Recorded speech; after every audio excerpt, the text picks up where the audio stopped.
Okay, so what I've noticed every time is that you're still a student at 83 years young. Yep. Noticing what the speakers are saying. So maybe you could give everyone a little review of what you've seen this weekend. Oh, it's been wonderful. So Matt is an incredible organizer. He's organized a conference like this in Flint, Michigan, one of the most depressed cities in the universe. And during that several-day conference, everybody there feels happy, welcome, vitalized. And then in a strange place called Geelong, Australia, whoever heard of Geelong, Australia, he organized a conference like this. And I think this is probably one of the best in terms of the mix of speakers, the interest level of speakers, the audience totally involved. And really, I think this time we had more workshops of many different kinds, a chance for the audience to interact with the speakers, not only in question periods, but outside. And we had these incredible lunches, epic lunches. So it's really been special. So I think, without wanting to be good news Nijmegen, but for me, of the four that I've been in, this has been the most interesting.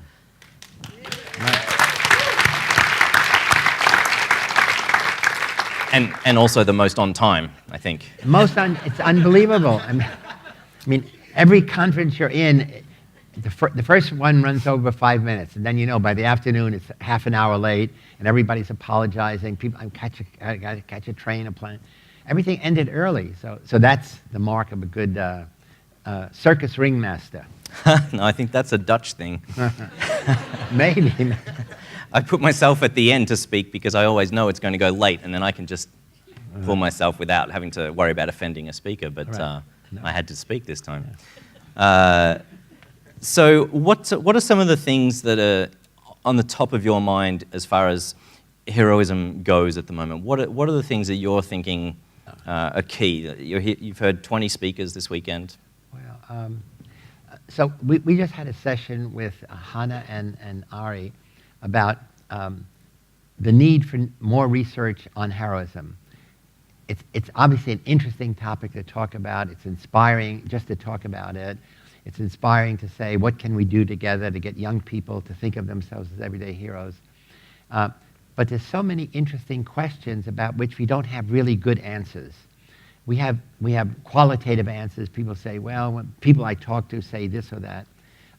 Now, there is a new journal just starting, the Journal of Hero Science. Is Scott Allison? Yep. So there is a journal. So the idea is, in order to fill up that journal, you guys, gals, have to start doing research. So one of the questions that we asked in our session is, that I have been curious about, is, for which there is as now no answer. There are really two main categories of, there's two main categories of heroes. There's a third subcategory, which I call lifelong heroes. Nelson Mandela, Martin Luther King, Mother Teresa, people who organize their entire life around service to their country, service to the community, service to a cause. And very few of us want to do that because we want to have life on the side. But we respect that kind of heroism. The more ordinary heroism really falls for me in two categories. And one is people who are impulsive, people who react to an emergent situation by taking action. Often they take action with minimal thinking, minimal focus. And the contrast is heroes who are reflective, and I'm going to call it proactive. The second category, really, the way we label them is usually whistleblowers. That is, people who identify fraud, corruption, scandal in an institution. It could be in a school system, it could be in the Catholic Church with priests abusing children. It could be in a corporation where there's some kind of corruption or cheating going on. And this is wrong, and you want to do something to correct it, but before you correct it, you have to alert people in that organization that something is wrong and they should be doing something about it. Now, you know that nobody wants to hear bad news. except the media. And you know if you blow the whistle that the company, the organization, will be given bad media news. And you also know that chances are nobody will be happy to hear that bad news, and most likely you will not get promoted when you should be, or often you lose your job. And typically you get labeled as a fanatic. So the question is, what do you have to do to be an effective whistleblower? But the research question is, what is the difference in the personality and the background, in everything we understand about these two very different kinds of people? The whistleblower in a corporation, I'll give one example, and the person who sacrifices their life to help somebody in an emergency. In 2008, there was massive economic meltdown around the world. And it all started in one company in San Diego, California, called Countrywide Mortgage. Countrywide Mortgage was a company that gave people loans if you wanted to buy a house. And so typically, if you want to buy a house, you come to a bank, you come to a loan agency, and they look at your credit. That is, let's say your house is going to be 300,000 euros or 500,000 euros, and obviously you have to make enough money to pay a loan each month, let's say, of 10,000 euros. Well, I'm not going to give you a loan if you have no job, right? I'm not going to give you a loan if you didn't pay previous loans. So every person has a credit rating. In this company, the owner, his name is Angelo Mazzillo, said, we're going to give anybody a loan who asks. If you breathe, we give you a loan. Well, that can't be, because, and in fact, we're going to give you a loan at no interest. You want to buy a house? We give you $300,000. For 3 years, no interest. Oh my God, everybody said, yeah, I want that, I want that. So they started giving loans to people who had no credit, sometimes no job. But in 3 years, then you have to pay 15% interest. And you know, if they don't have money now, in 3 years, they're unlikely to get a job. But he didn't care, because he made those loans, and he did what's called bundling. He took those bad loans and mixed it with good loans. People had good credit. And he put it in a package, and he sold those to the Bank of Iceland, to the Bank of Ireland, to many places. So he made huge amounts of money by bundling really bad loans with good loans. But you knew in 3 years, when the loans came due, people were not going to pay. So the individuals lost their house. The house was foreclosed. They couldn't pay. They went bankrupt. But now the banks also lost. They couldn't recover the money they paid Mazzillo to get these loans. So it triggered a worldwide economic collapse, starting from that little company. One of the men working in that company is named Michael Winston, and he had been an executive for many, many years in Merrill Lynch stock company, and he saw this happening. He said, no, this is wrong. He went to the owner. He said, you can't do this, because in 3 years it will be a disaster. And the owner says, be quiet. I don't want to hear that. And he said, no, he said, I have to protest. They said, okay, we give you $1 million to be quiet. He said, no, I don't want to take hush money. And so they fired him. He got a lawyer, and they went to court, and it was a big court proceeding, and he won the settlement, $4.5 million that he was going to give to charity. What happened is the Countrywide Mortgage actually went bankrupt, but the Bank of America, one of the biggest banks in America, took over. And the Bank of America apparently paid off a judge to overturn the jury decision, which they did. It's against the law. It's against the law in America for a single judge to overturn a jury decision without new evidence, and there was no new evidence. So now the plot thickens. So now it's not just this one company, it's the justice system is being paid off. Even worse, this man, Michael Winston, he was getting sick, and many people in the company were getting sick, and he realized that there is asbestos in the ceiling.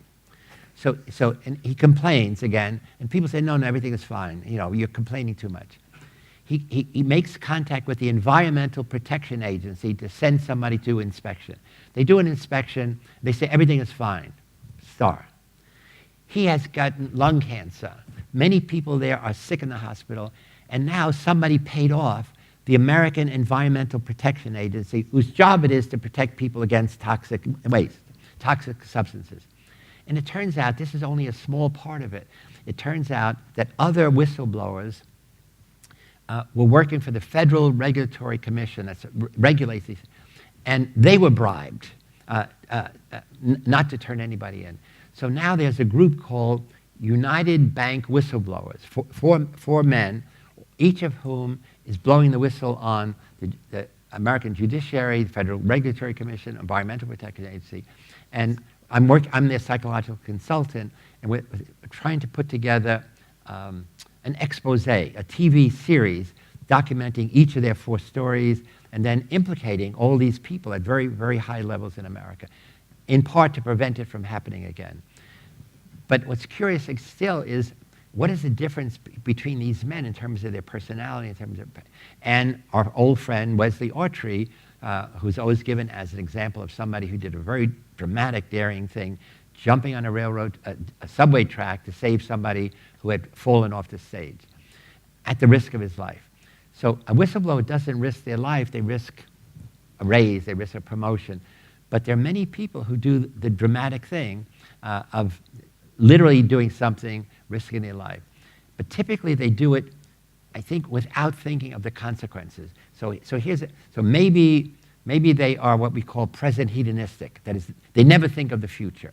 Whistleblowers always think of the future, because who am I going to present this information? How shall I package it? How shall I present it? So anyway, apparently Ari Cohn and Matt are beginning to do research on this. But to do research of a good kind needs a lot of money. So if any of you have a lot of money, we know. Okay.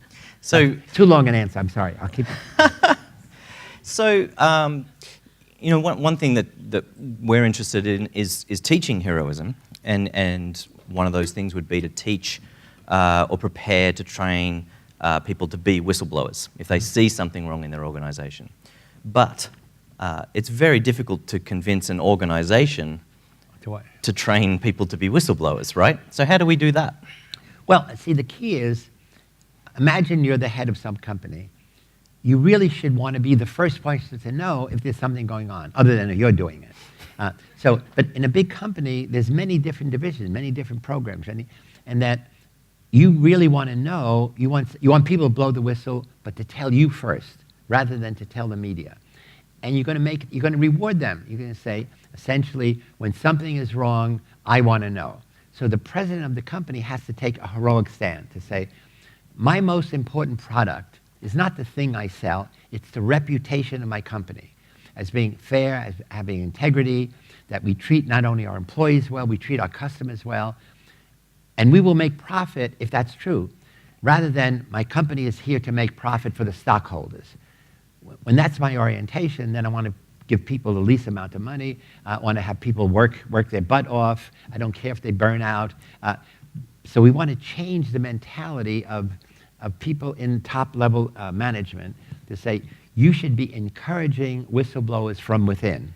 And they're actually going to get rewarded because you're going to be able to head off corruption, head off scandal, before it ever gets to the media. Yeah, so the thing about time perspective there, also the name of a book that you've written, plug.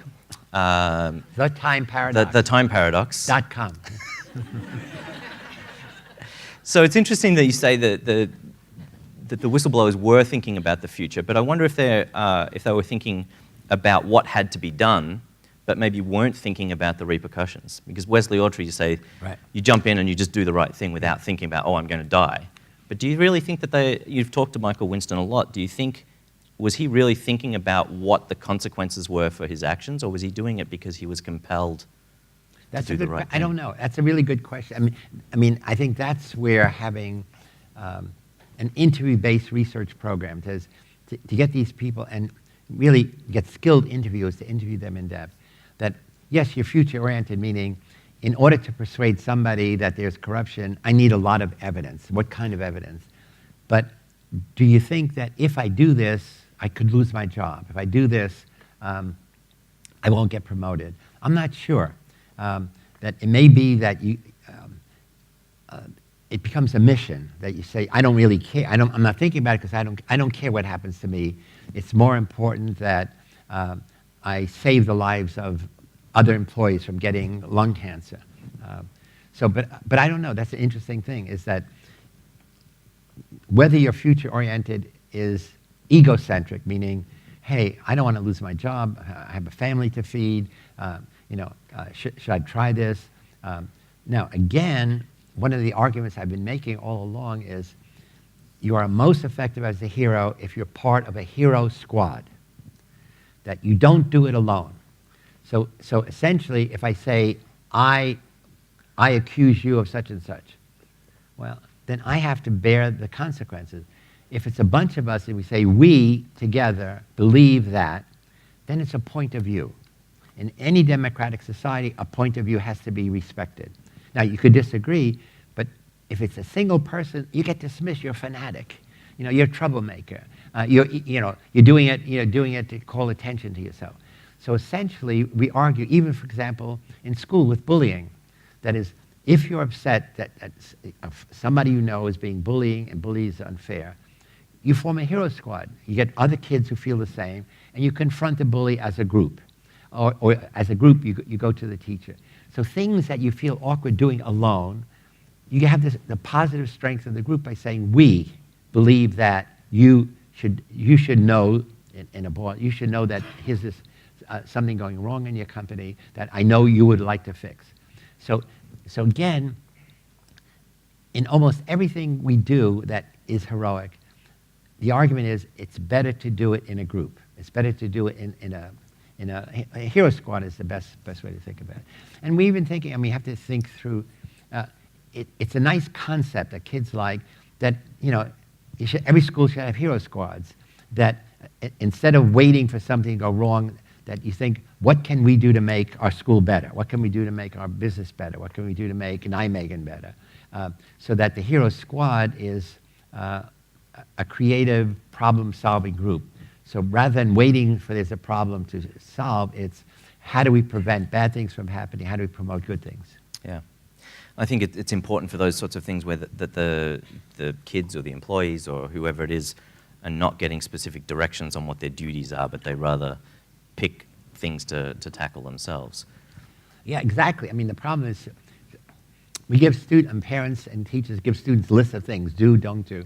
No, you say, what are the challenging situations in your school, in your family, in your community? What things do you think are not working the way they should? What things could be better? So even things like recycling, sustainability, conservation, from the kids' point of view, where do you see waste? What can be done to minimize waste? In some cases, we had a program in Mexico called Eco Heroes, where we got high school kids to say, how can you reduce waste in your community?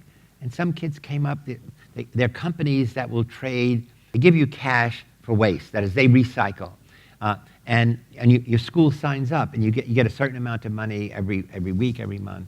And the kids organize this kind of thing. Or they organize programs, our town versus your town. Who could clean up the park that's polluted, or the lake or the river? And on a Saturday, and then you get media involved to take images of it, and you get prizes.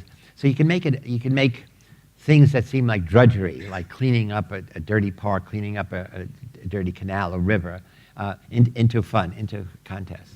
Yeah, and I found when working with kids that they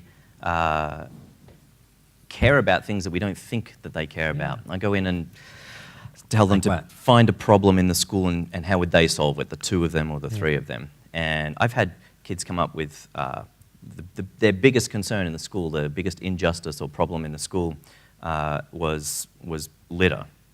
And they self-organized, yeah. They went and talked to the custodians, organized a plan.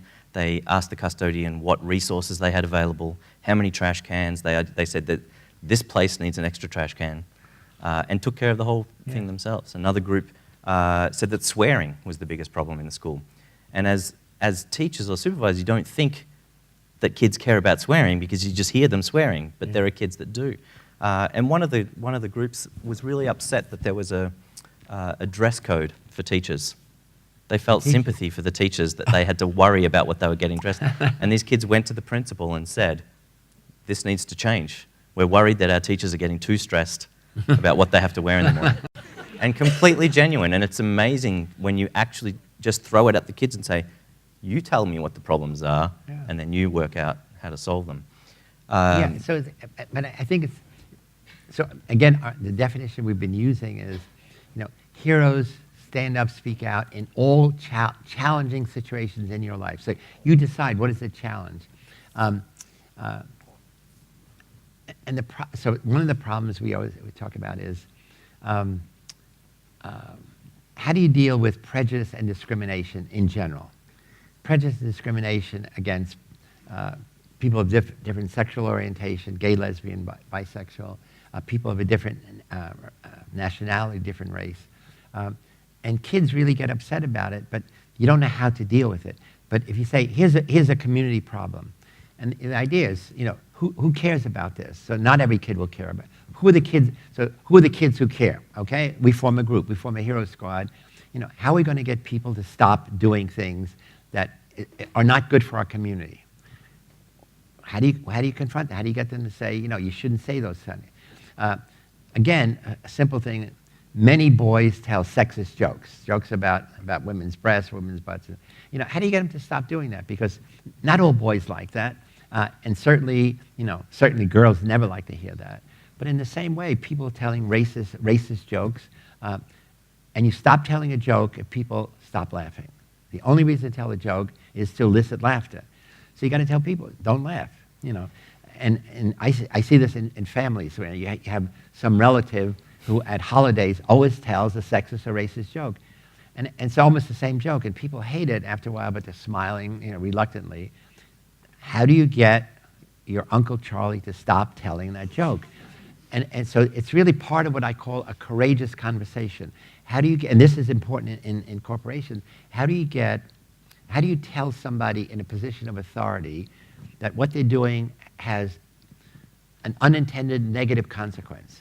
That they really want to be the life of the party. They want people to laugh. They want to be funny, but it no longer is. Maybe it was in the olden days. Maybe it was in other situations, but now it's really upsetting.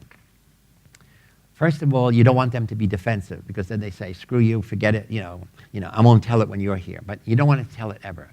So essentially, we call this a courageous conversation. It's the same thing with going to a boss and telling the boss, whenever one of the female employees makes a presentation, you roll your eyes. And it's upsetting not only to her, but to all of us because you're being dismissive.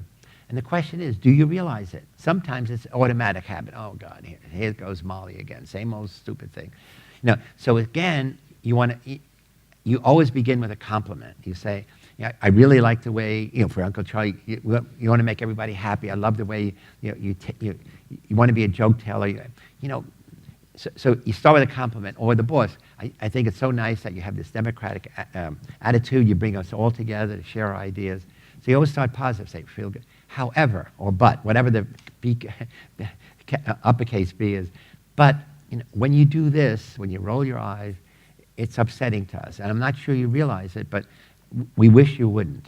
And then you stop. You let him say, I didn't realize it, or Molly, she's a pain in the ass, and so essentially, you're not leaving until he says, I'm not going to do it again, okay? But you never say you must not do it. You say, you want you to think about it. What else could be done? Same thing with Uncle Charlie. You want to say, it'd be great. You should come up with some new joke, or imagine, your sister was there. What would she say, when you're telling these sexist jokes? So essentially, you want to change the specific negative behavior. You don't want them to be defensive, and you want them to respect and accept your criticism, because you're presenting not as criticism but as a self-corrective behavior. So about 10 years ago, Oh, I'm sorry. About 10 years ago, you and Zeno Franco were co-writing the last chapter of The Lucifer Effect and put it together this article in the Greater Good magazine, The Banality of Heroism. And I think your big point there, or your big hope, was to democratize heroism. So it's been 10 years. What have you seen? 10 years? Yeah. Oh, come on. What's thanks, man. What do you? Well, it makes me feel old too. I reached out 10 years ago. So what do you think? Christina knows too. What do you think? What's changed? Where are we now compared with 10 years ago in this topic? Because it wasn't being talked about much before then. No, I think we've gone an enormous way. I mean, I feel so good to be here. I mean, partly the change is this. The change is having 4 of these meetings every 2 years. I mean, the idea was that I had been heavily involved in trying to understand the Holocaust. I had several friends who were actually imprisoned in Auschwitz. John Steiner, a man, and Edie Eger, a woman. And I got to know them really, really well and understood their stories. And I should say, in parenthesis, this woman, Edie Eger, is almost finished writing a book, which is going to be a classic. I don't know if you know Viktor Frankl's book, Man's Search for Meaning. This will be the equivalent from A Woman's Search for Meaning, but it's going to be better. It's going to be a blockbuster. It's going to be one of the most important books of all, because she experienced the worst of Auschwitz as a 16-year-old girl, in which her mother was cremated on the day they arrived at the camp by Dr. Mengele. He was the guy who stood in line when people came off the train. He would he'd say, you go to the right, you go to the left. The right means, you found out later, you go immediately to the gas chamber. Old people and children, sick people, they killed immediately. Other people, and they go to the other side, you go to the slave labor camp. So this is day 1.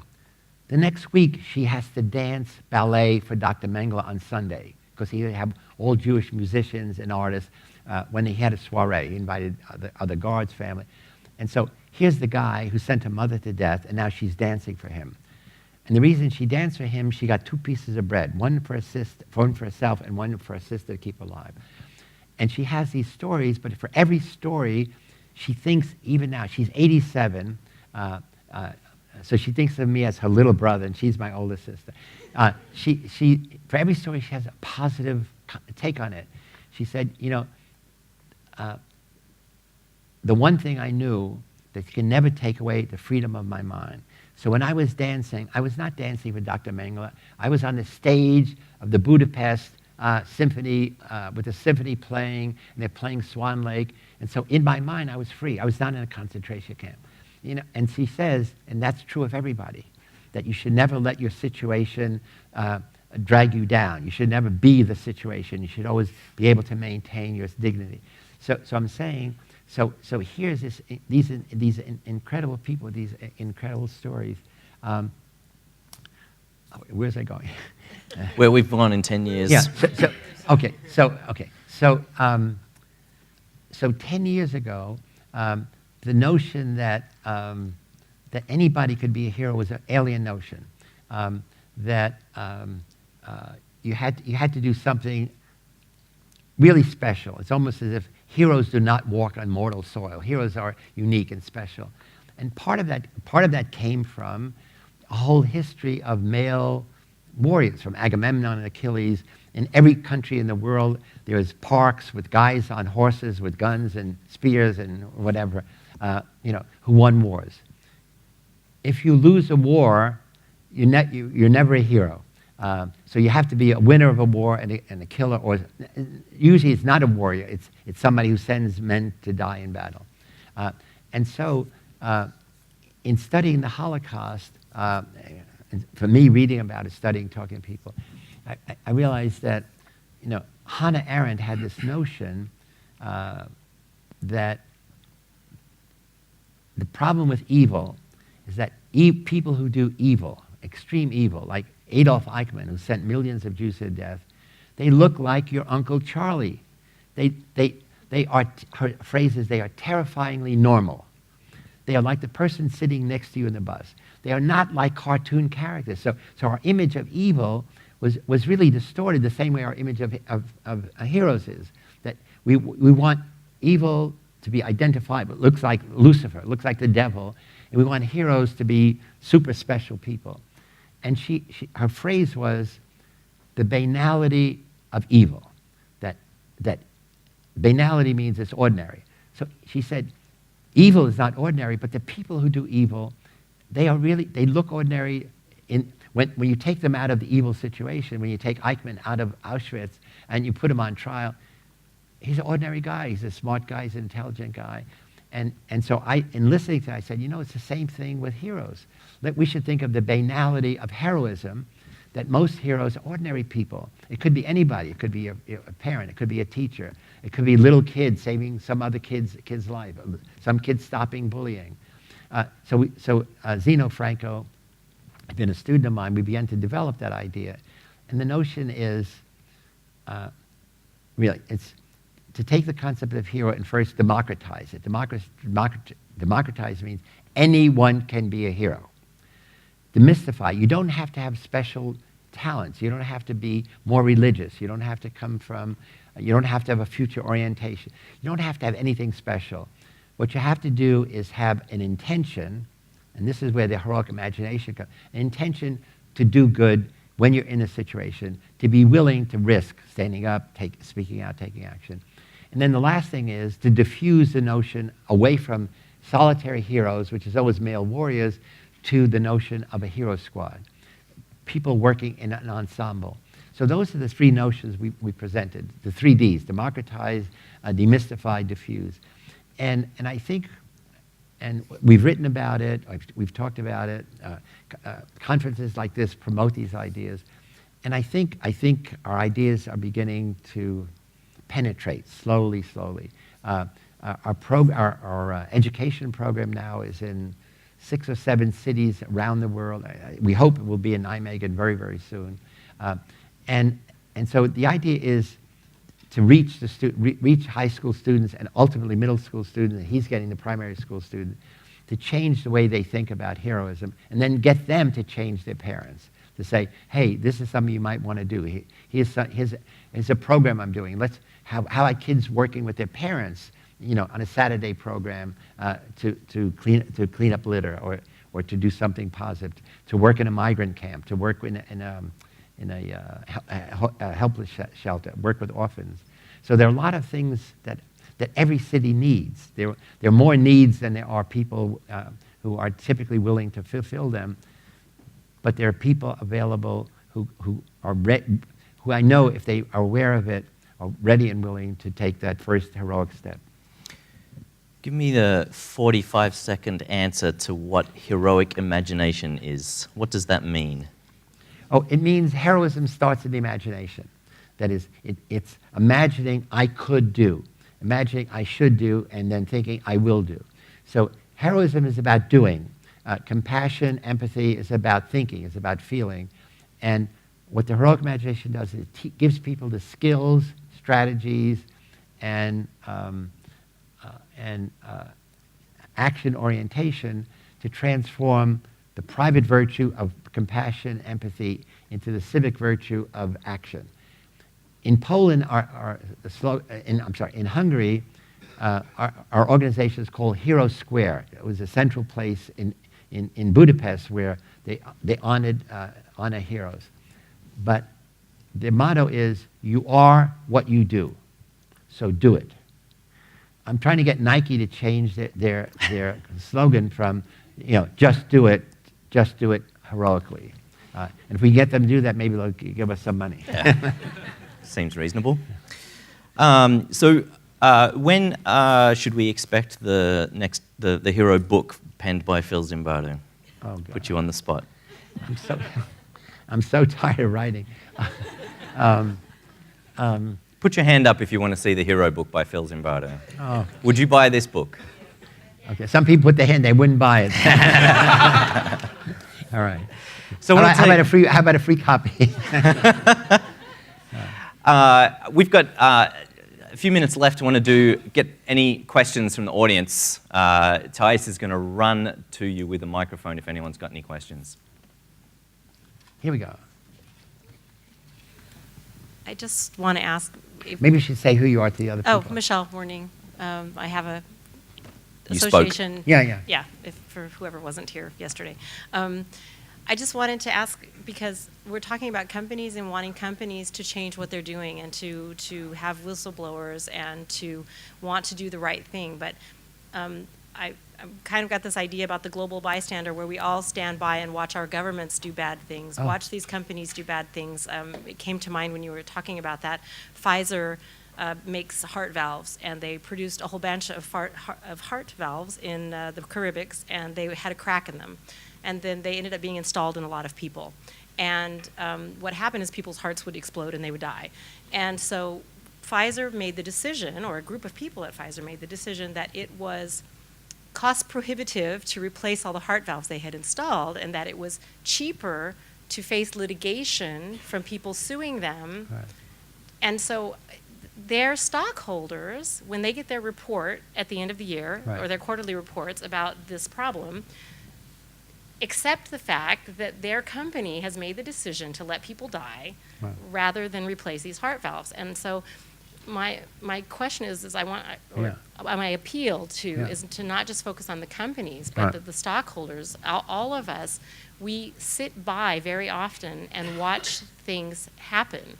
We watch the European Union buy the fishing rights to take fish from Africa. Right. And then we complain about the piracy in Africa. The Italian companies dump toxic waste in communities in Africa. And I want people to think about where their products are coming from and think about this idea that we are all a little bit responsible also for the companies. Right. For them, we buy their products, and we should demand that they behave heroically, that they take this seriously, that if they're not behaving, we will not buy what they're selling. And I think that we bear some of this responsibility. And I think that their shareholders absolutely bear some of the responsibility as well, and should demand this type of ethic from these companies. No, I couldn't agree more. I'm sure everybody agrees. The question is, how do we do that publicly? I mean, how do we take this? What you're saying is everybody would agree. So it's a combination of we are all consumers and say we will not buy a product made by slave labor, but also we have to go to the company. You have to go to the head of Adidas. You have to go to the head of whatever. Say, do you realize that your product is being made in Bangladesh by people who are working 20 hours a week in slave labor conditions and toxic conditions? They're making $2 a day. Do you want your company to be known for that? And if you don't, you should do something about it. If you continue, that we together will take an ad out to say Adidas is promoting slave labor. That's one. The other thing is, how do you get a group? So for stockholders, you need a small group of them to be responsible. That at stockholders' meeting, there has to always be a group of people who say, this is wrong. It's making us money, but it's dirty money. And we want to send a message to the company that we are willing to take less profit by stop doing these corrupt things or these things that are spoiling the environment, et cetera. So it is a special kind of education that we have not been doing. And the question is, how do we promote that? How does the roundtable, Hero Roundtable, promote it? If you're interested in sustainable economy, Hoop, can you stand up for me? I just want people to look at your beard for a minute. So if you're going to the reception tonight, you should buy this guy a glass of his own wine and talk to him about his ideas on a sustainable economy. He's got a lot going on, so talk to him tonight. Wonderful. Has anyone else got a question? Or a comment? Yeah. Or yep. Hello, you are? Hello, yes, I'm Catherine. Hoping to organise this in London and that you'll all come along. Bit of a plug there. So when are you planning? Tell us. Hero about Roundtable. Hero Roundtable. But when? I mean, when? Roughly? The date's to be confirmed November. and negotiated. November or March? Firm March, November. I think, but yeah, we're in discussion. My question is, we've heard so many great speakers and we've so much to be thinking about for a long time, I think. If there's one thing that you would like us to do when we leave the conference, or one thing that you would like us to take from this, what would it be? That was my question. Wow. So again, I don't know how many of you were at our earliest session where Hannah presented. Where's Hannah? Is she still? Yeah. Presented a small idea she took away from a previous meeting, where she created a website called 52 Sundays. And what she's done is created a beautiful little video clip, like old-fashioned video clip from silent movies. And essentially, in the video clip, it says, what are you going to do to make somebody smile today? I'm going to try this. And then you have people smiling and people doing silly things. And essentially, what she's doing is has created a little website in which every Sunday for the next 52 days, 1 year, for 52 weeks, 1 year, you're going to do something that makes the world a little bit better. Make people smile, give a compliment. So and then people are going to write in or send in Twitters every day saying, hey, I did that, here's the effect. And then she'll accumulate all of that. So here's a very simple thing, simple but elegant in the way she did it, to take an idea and spread it. Now, the way you spread ideas now is actually in social media. So again, I would say, what's the most interesting thing, one thing you learned of all the things we talked about, and how could you become a multiplier? How could you spread that idea to people in your school, in your community, in your workplace? And she's thought of this ingenious way to spread it around the world using social media. So again, I hope you make that available to all of us. If you send it to Matt, she could send it around. Yeah, it's 52sundays.com, right? .org. .org. 52sundays.org. And the video is 2 minutes. It's only like 2 minutes, right? The video clip. It's 1 minute. 1 minute. So in 1 minute, you could change the world. so that. Well, Hannah, you just got quite the ad there. So, Phil, our time is up with the big red screen there. Thank you very much again for being part of this. Thank you. For sitting Thank you down for and inviting me. talking, for engaging. Let's give Phil a round of applause for being here.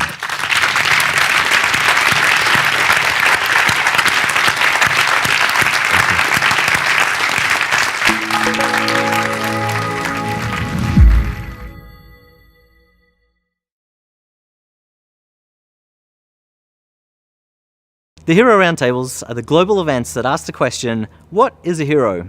You've just seen one hero talk. To find more and join the conversation, visit our website or social media.